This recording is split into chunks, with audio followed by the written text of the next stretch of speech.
Drama serial तरके वफा। मरियम के मां के चले जाने के बाद मोबाइल फोन में जो भी डाटा है इस बार वो सबके सामने जब आएगा तो अनिला और आसिफ की हकीकत तो सामने आ ही जानी है। उधर मिर्जा और अनिला की बातें भी इस बार सिप्ते ने सुन ही ली। नुशीन तो इस बार अयाज के सामने हाथ जोड़ देती है कि वो सिप्ते की जिंदगी में उसे जाने दे। आने वाली किसकी मुकम्मल कहानी में आप सभी दोस्त देखेंगे। मरियम जब हॉस्पिटल में सिप्ते के साथ जाती है तो इस बार वो बहुत ज्यादा परेशान हो जाती है कि उसकी मां के फोन से किसी गैर औरत ने कॉल किया है और यह बताया है कि उसकी मां की तो डेथ हो चुकी है। जिसके बाद उसकी डेड बॉडी को घर लेकर आया जाता है। जनाजा उठ जाने के बाद जब मरियम घर में होती है तो यहाँ पर बहुत ज्यादा परेशान हो जाती है उसके बाबा भी और हया भी। क्या कर जोहरा का अचानक से एक्सीडेंट हो जाना, क्या कर रही थी वहाँ पर, मेरी समझ से बाहर है सब कुछ। मोबाइल फोन तो इस बार घर वालों को मिल ही चुका होता है, लेकिन आसिफ ये बात बिल्कुल भी नहीं जानता। आसिफ भी पास खड़ा होता है, यहाँ पर उनकी बातें खामोशी के साथ सुन रहा होता है। परेशान भी हैं। मरियम भी रो रही है और यहाँ पर मरियम के बाबा हया भी और आसिफ यहाँ पर तमाशा देख रहा होता है। उधर आसिफ को इस बार अनिला की कॉल आ ही जाती है। जनाजे के कुछ ही दिन के बाद वो इस बार आसिफ को जब कॉल करती है तो यहाँ पर आसिफ परेशान है। अनिला कहती है कि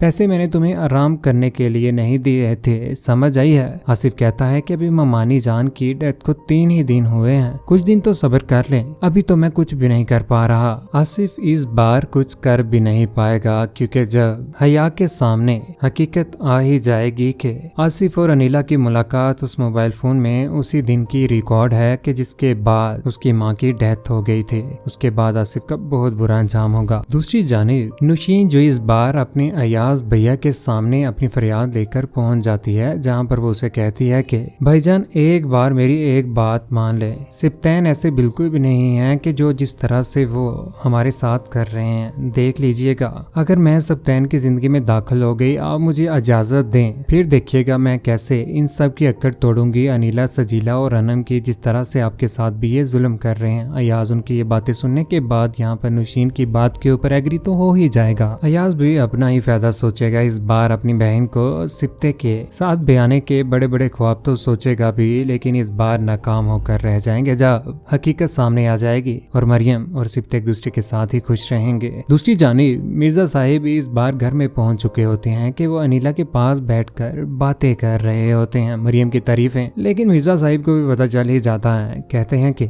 एक वक्त था कि जिन बहन भाइयों की वजह से तुमने मुझे छोड़ा था, आज उनको घर छोड़ने का कह रही हो। उधर से सिप्ते भी आ ही जाता है। सिप्ते उनकी सारी की सारी बातें सुन लेता है कि ये जो कुछ भी घर में हो रहा है उसके पीछे अनिला अपा का ही कसूर है, सजीला को इस घर से निकालने का भी। उधर सजीला इस बार अनिला को बता ही देती है, कहती है कि मेरे सामने इस बार आपकी असलियत बहुत अच्छे तरीके के साथ खुल चुकी हुई है। मैं कभी भी आपको इस बार माफ नहीं करूंगी और मैं इस बार मरियम के साथ हूँ। अनिला बहुत जल्द कमजोर होने ही वाली है जब सजीला भी मरियम की ही साइड लेगी। उधर मरियम जब अपने ही घर में वापस लौटती है, यहाँ पर अनिला के साथ उसका आमना सामना हो जाता है। मरियम कहती है कि जिस तरह से आपने सिप्तैन को मेरे खिलाफ किया है ना, मुझे सब कुछ याद है। इस बार मैं कभी भी आपको छोड़ूंगी नहीं और सिप्तैन के सामने आपकी हकीकत ला कर ही रहूंगी। यहाँ पर इंडा कहती है कि अनिला हाउस है, यहाँ पर सिर्फ और सिर्फ एक ही सिक्का चलता है और वो है मेरा, लेकिन कब तक, हकीकत तो सामने आनी ही है। उधर माँ के चले जाने के बाद यहाँ पर बहुत ज्यादा परेशान है मरियम के पास सिप्ते उसे हौसला देने की कोशिश करता और कहता है कि ये जो कुछ भी हुआ है खुदा की मर्जी है, हर इंसान ने इस दुनिया से चले ही जाना है। लेकिन माँ ने जाते जाते अपने बच्चियों के ऊपर एक बहुत बड़ी नेकी कर ही दी। जब हकीकत सामने आएगी आसिफ और अनिला की, उसके बाद मरियम की जिंदगी भी और हया की जिंदगी भी बहुत ज्यादा आसान हो ही जाएगी। कौन कौन चाहता है कि जल्द अज जल्द आसिफ और अनिला की हकीकत सामने आए, मरियम और सिप्ते एक दूसरे के साथ खुश रहें। नुशीन का भी बुरा अंजाम कौन कौन देखना चाहता है, अपनी कीमती राय का इज़हार नीचे कमेंट सेक्शन में जरूर कीजिएगा। चैनल को सब्सक्राइब करने के बाद बेल का बटन जरूर दबाएगा। अपना ख्याल रखिएगा, दुआओं में याद रखिएगा। अल्लाह हाफिज।